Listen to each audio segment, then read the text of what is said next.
C'est une course présidentielle entre deux hommes que les Sierra-Léonais connaissent bien.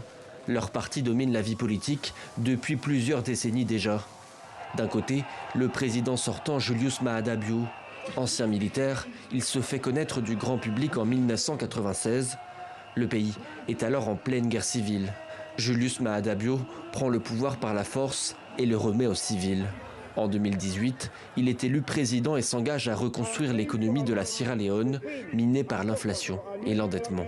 Sa mesure phare, l'éducation gratuite pour toutes et tous, une révolution dans un pays parmi les plus pauvres au monde.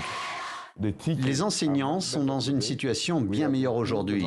Nous avons augmenté le nombre d'enseignants, mais nous ne pouvons faire que ce que notre budget nous permet. Le budget, justement, c'est là que le bas blesse.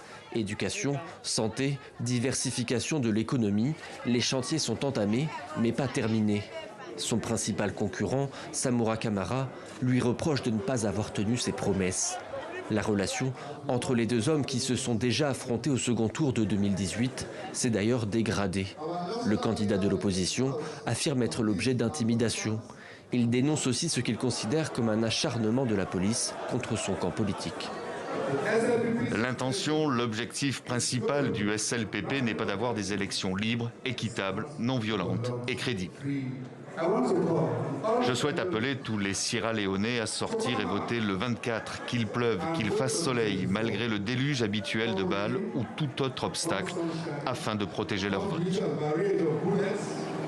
Mais derrière ces tensions apparentes, la Sierra Leone peut se targuer d'une certaine stabilité. Après une violente guerre civile entre 1991 et 2002, le pays a su construire une vie politique et démocratique. Les alternances au pouvoir n'ont jamais été suivies de violence et la participation aux élections est souvent massive. Samedi, près de 3 millions d'électeurs sont appelés à élire leur nouveau président.